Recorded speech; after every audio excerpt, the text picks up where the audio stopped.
हमारा ये मंच आवाज़ देता है हमारे युवा छात्र नेताओं को जो कि देश भर से यहाँ इकट्ठे होते हैं और अपनी बात कहने के लिए मंच पर आज मौजूद हैं। मैं आवाज़ दूंगी कृष्णा एस जाजू को जो कि महाराष्ट्र अंकोला से आती हैं। आज के विषय पर अपने विचार रखेंगे। Very good afternoon, everyone. Imagine that you're wearing a diamond-studded necklace. A beautiful necklace with the most rare diamonds built in. It enhances your beauty and enriches your style. But then, due to some negligence, the base of the diamonds, which was not well sealed, starts to hurt you. Hurts you hard and pricks you that you start bleeding.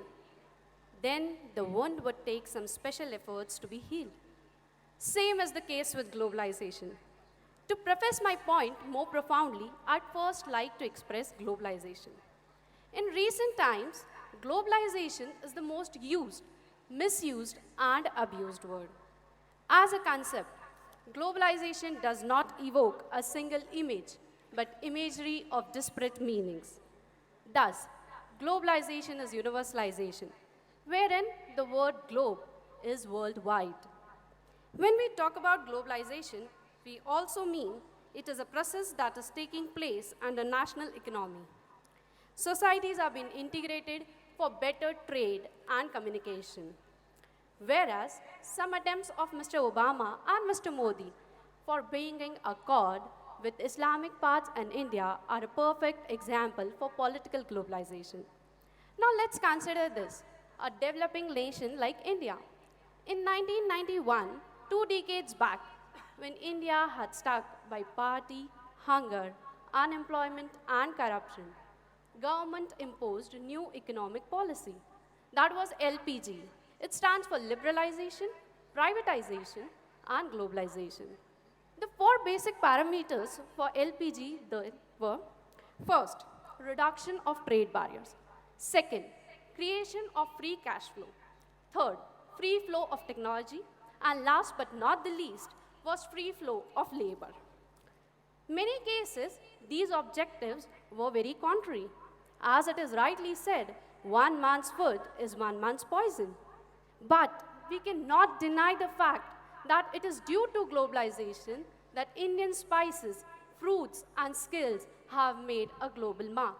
It is due to globalization that many jobless families of India have turned towards a dream of better and better tomorrow. Therefore, though the necklace hurts, remember the necklace, it hurts a bit, but then you have to maintain it. You have to maintain it. Before that, you have to repair it, mend it, and then maintain it. So let's take pledge. Pledge towards India as a superpower, India as a global power. Jai Hind, Jai Bharat.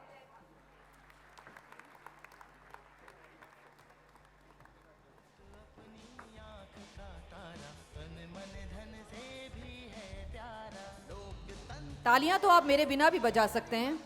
शुक्रिया Krishna S Jaju के लिए। और अगली हमारी जो वक्ता हैं यहाँ पर रोजावेल मारानगार मेघालय से LLB की स्टूडेंट अपनी बात कहेंगी आज के विषय पर। Greetings to all the people of Maharashtra and all the participants of the 6th Bharatiya Chhatra Sansad. Asking, is globalization a necessary evil, is as absurd as asking, is oxygen necessary for human beings? Can anyone lead a lonesome life like Robinson Crusoe in an island for years? No.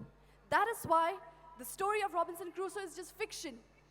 The term globalization to our country is not new.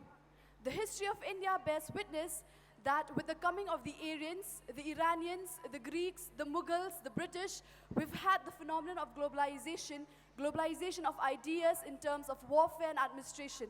But this term, globalization, became more familiar to the people of this country in the year 1991 with the introduction of the new economic policy. So let us have a comparison of India without globalization and India with globalization. Without globalization, India would only be an aloof and disunified landmass with different princely states whose military would still depend on elephants and horses. There would be nothing like technology to make lives easier. But with globalization, India is one unified nation with a strong governing body. The military ranks 3rd in the world, and 36% of doctors, engineers, and scientists in America are all Indians. That is the success story of globalization in India. Unfortunately, with the increase of globalization, we are now a victim of many problems. One of those are brain drain. An intelligent person from our country would prefer to work in the United States of America and get paid more than serving his motherland. In this way, India is losing on many brilliant minds who could perhaps change the face of this country. The markets are flush with foreign goods, which are hampering domestic industry and owing to unemployment of many. My friends, history is repeating itself. During the British Raj, our country faced the very same problem. Isn't it a scary thought to have a repeat of those problems? So what we need to admit is that yes, of course, globalization is a necessary evil because we live in an interdependent world. But we need to bring in important changes in the new economic policy so that it may serve the objectives of growth and harmony in harmonious fashion. My time is coming to an end, so I'd just like to conclude by saying that if we, the youth of this country, oath to courageously face the grim realities of this nation and rectify every wrong we face in our day-to-day lives, we will see a better India, we will see a brighter India. I like to quote Swami Vivekananda, "Take risk in your life, for if you win, you lead. If you lose, you guide." Thank you. Thank you very much Rosabel Marngar. और इस युवा छात्र नेत्री का भी यहाँ पर हम स्वागत अभिनंदन करेंगे भारतीय छात्र संसद के इस मंच पर। बहुत बहुत बधाई। और अगली वक्ता जो हमारे साथ अब शामिल हो रही हैं, तन्वी एस शाह, महाराष्ट्र पुणे से कंप्यूटर साइंस कर रही हैं। 29 January 1886, the world's first petrol-driven car built by Carl Benz is patented. 29 January 1999, Paris prosecutors announced the end of investigation into an accident that killed Britain's Princess Diana. 29 January 2001, in Indonesia, thousands of student protesters marched into the parliament property and demanded the president to quit because of his involvement in 2 corruption scandals. And today, 29 January 2016, yet another history is created when students from more than 25,000 colleges across India gather to discuss the future of their nation. Hello and good afternoon, everyone. My name is Tanvi, Shah, a student of MIT Polytechnic Pune, and I'm here to talk about the impact of globalization on the world today. Globalization, in simple words, is nothing but the way in which countries and people of the world interact and integrate. Swami Vivekananda defines the need of globalization in a very simple manner. He says, one atom in this universe cannot move forward without dragging the whole world along with it. That there cannot be any progress unless the whole universe follows it in its wake. And it is becoming more clearer every day that solutions to problems cannot be attained if they are thought on radical, national, or narrow grounds. We may have seen traces of globalization in the past, but it visibly began to sow its roots in the 20th century due to rise in industrialization and rise in inventions. And today, in the 21st century, globalization has increased exponentially due to technology and internet. Globalization affects different countries in different manners. Like in developing countries like ours, it has led to increased employment opportunities, increased educational opportunities, increased standard of living, access to new markets, and so on.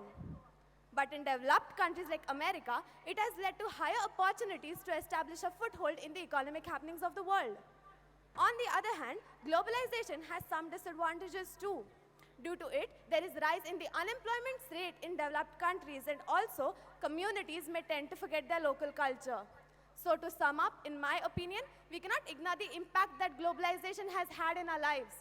It is a necessary evil, but the government of every country is responsible to create a balance between its advantages and its disadvantages.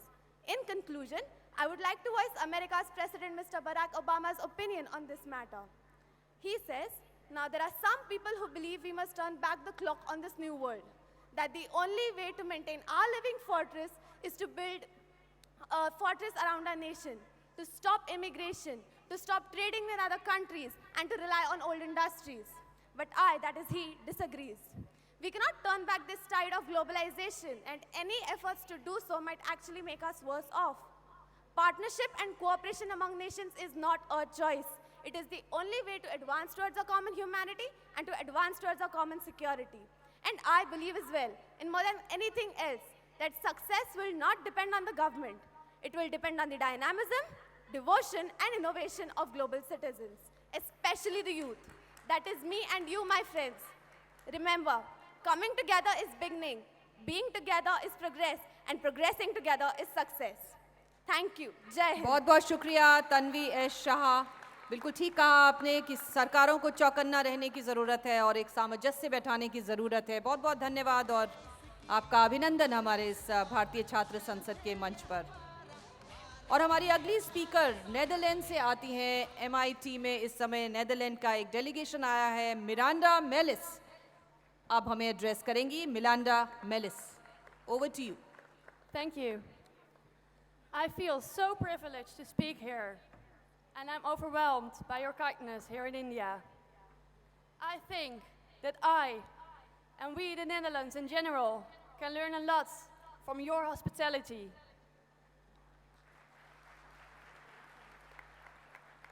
But I also hope that you will learn something from me in the coming minutes. My name is Miranda Melis. I'm a student at the VU University in Amsterdam, the Netherlands.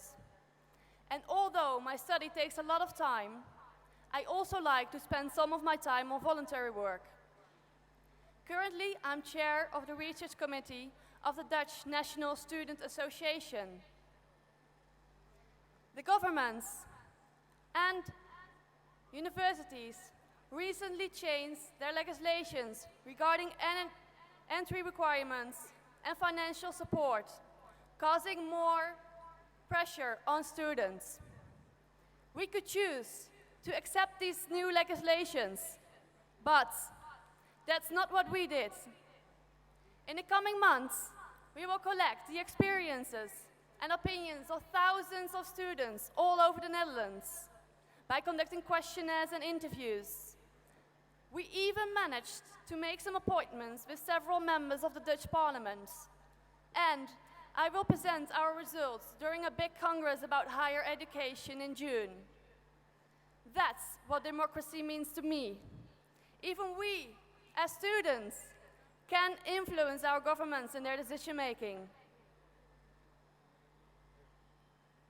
You might think now, what's this girl talking about in a session about globalization? I think that we can not only unite in our own countries, but we can inspire each other all over the world with our ideas and visions. One of my fellow students, Rolien, is involved in an international student association called ISAC. One of their goals is to create dialogues in which students exchange cultures, ideas, and visions. I think that we, as students, are all able to create a world in which we all, even by small initiatives, can contribute to democracy. But we will not reach this by passive listening. We have to rise up, take action ourselves, to make sure that our voices are heard.